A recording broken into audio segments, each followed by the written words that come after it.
Hi friends, कैसे हो? मस्त। तो दिस इज प्रवीण शर्मा। इस वीडियो को शुरू करने से पहले आपने अगर मेरी ये वीडियोज नहीं देखी है जिसमें मैंने इसरो के मैकेनिकल इंटरव्यू का जो जनरलाइज इंफॉर्मेशन है वो उस वीडियो में दिया हुआ है, तो अगर आपने वो वीडियो नहीं देखी है तो आप पहले उस वीडियो को देख लीजिए। इसका लिंक मैंने यहाँ दिया हुआ है, ठीक है। इस आई बटन पे आप जा सकते हैं और एक बार आप उस वीडियो को देख लीजिए, उसके बाद ही आप इस वीडियो को कंटिन्यू कीजिए, क्योंकि एक जनरलाइज इंफॉर्मेशन आपको पता होना चाहिए, ओके। और अगर आपने देख लिया है तो आप इस वीडियो को कंटिन्यू कर सकते हैं।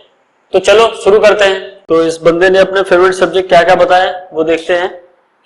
इसमें सबसे पहला जो सब्जेक्ट था वो है सॉम, फिर उसके बाद thermodynamics, heat transfer and manufacturing, ठीक है, मैन्युफैक्चरिंग,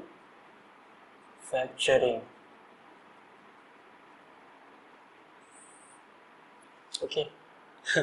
ये देखिए मैन्युफैक्चरिंग, जनरली मैन्युफैक्चरिंग सब्जेक्ट कोई बताता नहीं है, क्योंकि सबसे पहली चीज ये है कि ये जो सिलेबस है बहुत ही वास्ट होता है, और दूसरा चीज थ्योरेटिकल पार्ट ज्यादा है, ओके। तो जनरली कोई प्रेफर नहीं करता, बट ठीक है, अगर आपको अच्छे से आता है, आपको सारी चीजें पता है, आप एक्सप्लेन कर सकते हैं, तो ठीक है, आप बोल सकते हैं, उसमें कुछ दिक्कत वाली बात नहीं है, ठीक है। तो इस बंदे ने ये सब्जेक्ट बताया और उसमें सबसे पहला जो क्वेश्चन पूछा गया वो है व्हाट इज कास्टिंग, ठीक है। देखिए, जो सब्जेक्ट सबसे लास्ट बोला गया, ठीक है, उसका क्वेश्चन सबसे पहले पूछा गया, तो ये चीज भी पॉसिबल है, तो आप हर एक चीज के लिए रेडी रहिए। मतलब कभी कभी क्या होता है, हम लोग जिस सब्जेक्ट में उतना कंफर्टेबल नहीं होते हैं, उतना मतलब हम लोग ने कम पढ़ाई की होती है उस सब्जेक्ट में, तो उसको हम लास्ट में बोलते हैं, ठीक है। तो ये भी हो सकता है कि उसके क्वेश्चन सबसे पहले पूछे जाए, ठीक है। ये तो पहला क्वेश्चन था। दूसरा क्वेश्चन, एडवांटेजेस ऑफ कास्टिंग, ठीक है, कास्टिंग का एडवांटेज क्या है। देन अगला question, why it is preferred over another process,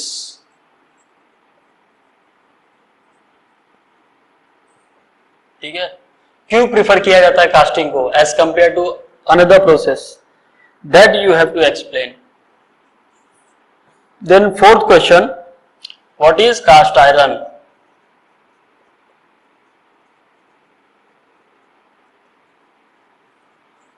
अब ये क्वेश्चन आप बोलेंगे कि ये तो मटेरियल साइंस का क्वेश्चन है, ठीक है। ऐसा कुछ नहीं है। देखिए, मैं आपको एक चीज बता दूं कि आपके जो भी फेवरेट सब्जेक्ट हैं 4 to 5 आप अच्छे से प्रिपेयर करके जाइए, ओके। लेकिन इसके साथ में आप 2 सब्जेक्ट और कर लेना, एटलीस्ट उसका बेसिक कर लेना। कौन कौन से? सबसे पहला है इंजीनियरिंग ड्राइंग, दूसरा होगा आपका मटेरियल साइंस, क्योंकि इसका एप्लीकेशन बहुत ज्यादा है और इससे क्वेश्चन बहुत ही मैं बोलूंगा कि एक्सपेक्टेड है, पूछे जा सकते हैं। तो आप इसके एटलीस्ट बेसिक जो है वो कर लीजिएगा, ठीक है।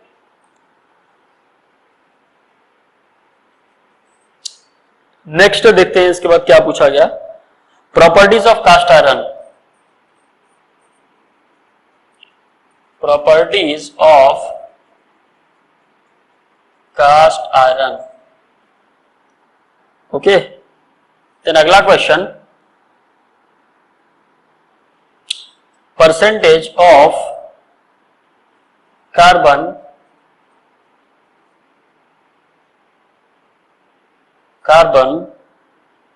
इन कास्ट आयरन, ठीक है। कास्ट आयरन में कार्बन का परसेंटेज क्या है, ओके। तो ये क्वेश्चन भी पूछा गया। अगर आपको आयरन कार्बाइड डायग्राम पता है तो मोस्ट ऑफ द क्वेश्चन तो वहीं से सॉल्व हो जाते हैं, ओके। तो वो डायग्राम बहुत इंपॉर्टेंट है, वो भी आप कर लीजिएगा। अगला क्वेश्चन देखते हैं व्हाट इज कास्टिंग डिफेक्ट। ठीक है, कास्टिंग डिफेक्ट सब थ्योरेटिकल क्वेश्चन ज्यादा से ज्यादा पूछे गए हैं, सबके सब। इसके बाद अगला क्वेश्चन, स्पेसक्राफ्ट एप्लीकेशन में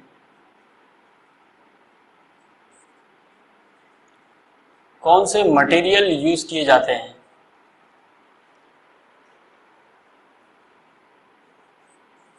ओके, नेक्स्ट वन, इसमें आपको एक सिचुएशन दी गई है, ये है एक कैंटिलीवर बीम और यहां पे लोड एक्ट हो रहा है P। ये कैंटिलीवर बीम का कुछ तो लेंथ दिया हुआ है L। ओके, अब इसमें ये जो बीम है इसका क्रॉस सेक्शन दिया है रेक्टेंगुलर क्रॉस सेक्शन, ये है इसका विड्थ और ये है इसकी हाइट। ओके, यहां तक समझ गया रहेगा आपको। अब इसमें बोला है कि बेंडिंग स्ट्रेस का फॉर्मूला बताओ, इसके बाद बेंडिंग स्ट्रेस का डायग्राम कैसा होगा वो ड्रॉ करो। ठीक है, तो ये पहला, ये इसका दूसरा क्वेश्चन। सिंपल है, टफ नहीं है। ठीक है, सिंपल क्वेश्चन है। देन उसके बाद जो क्वेश्चन है वो, अगर इस क्रॉस सेक्शन को, ठीक है, जिस पोजीशन में अभी है, अगर मैं उसे 90 डिग्री रोटेट करता हूं, मींस कुछ इस तरह से, ये हो गया विड्थ और ये हो गई इसकी हाइट, तो ये केस में अगेन बेंडिंग स्ट्रेस का डायग्राम कैसा होगा वो आपको ड्रॉ करना है। और उसके बाद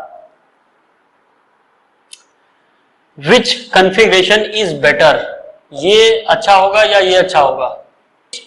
जो मोमेंट ऑफ इनर्शिया है, ठीक है, वो क्या होना चाहिए, ज्यादा मिलना चाहिए मुझे। तो कौन से पोजीशन में ज्यादा मिलेगा, ठीक है, तो उसके हिसाब से क्या आंसर होगा वो आपको एक्सप्लेन करना है। फिर उसके बाद what is optimization, what is optimization, optimization क्या है, और इस सिस्टम को ऑप्टिमाइज करना है। ठीक है, इस सिस्टम को ऑप्टिमाइज करना है। अब वो कैसे करोगे आप, ठीक है, थोड़ा ट्रिकी है, सोचो, आप ट्राई करो। Next question,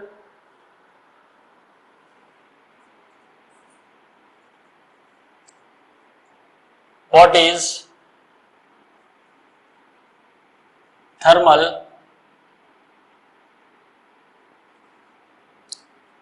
diffusivity.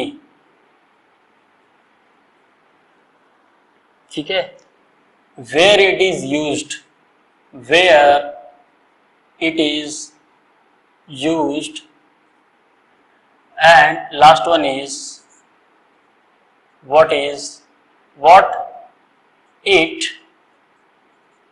signifies। ठीक है, तो थर्मल डिफ्यूजिविटी कहां पे यूज की जाती है और इसका सिग्निफिकेंस क्या है, तो ये एक्सपेक्टेड क्वेश्चन है। तो मैं तो आपको यही बोलूंगा कि हीट ट्रांसफर में बहुत सारे ऐसे डायमेंशनलेस नंबर्स हैं, बहुत सारे पैरामीटर्स हैं, बहुत सारे टर्म्स हैं, तो वो उसका प्रैक्टिकल एप्लीकेशन क्या है, उसके सिग्निफिकेंस क्या है, वो आप अच्छे से कर लेना, क्योंकि वो क्वेश्चन पूछा जा सकता है। ठीक है, इसके बाद जो अगला क्वेश्चन था, what is thermal resistance, what is thermal resistance, और write down formula for slab and sphere. ठीक है, तो थर्मल रेजिस्टेंस क्या है और स्लैब और स्फीयर के लिए क्या फॉर्मूला है, ये पूछा गया। देन लास्ट क्वेश्चन जो है वो देखते हैं क्या पूछा गया। इसमें क्वेश्चन है कि heat conduction equation for three dimensional system, और बोल सकते हैं कि Cartesian system.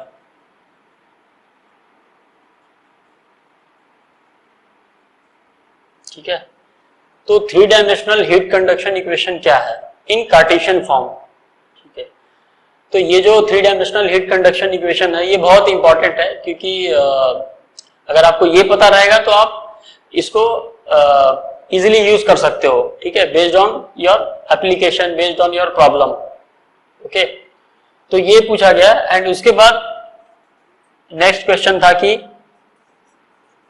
Reduce this for 1-डायमेंशनल system. ठीक है, तो इस बंदे से इतने ही क्वेश्चन पूछे गए। ओके, और अगर आपको वीडियो अच्छी लगी हो तो लाइक जरूर कर देना, और अगर आपको मैकेनिकल इंजीनियरिंग से रिलेटेड फ्री स्टडी मटेरियल चाहिए तो आप www.mechanicalpentomath.com वेबसाइट पे जा सकते हैं। इसकी लिंक मैंने डिस्क्रिप्शन बॉक्स में भी दे रखी है, आप वहां से जा सकते हैं, और वहां पे जो भी मटेरियल है सब फ्री है। ठीक है, आप वहां से देख सकते हैं। और दूसरी चीज, हमारे चैनल को जरूर सब्सक्राइब कर लेना, ताकि मैं जो भी लेटेस्ट वीडियो लेके आ रहा हूं उसकी नोटिफिकेशन आपको तुरंत मिल जाए। ओके, तो इस वीडियो को यही फिनिश करते हैं, तो अपना ध्यान रखें। ठीक है, बाय।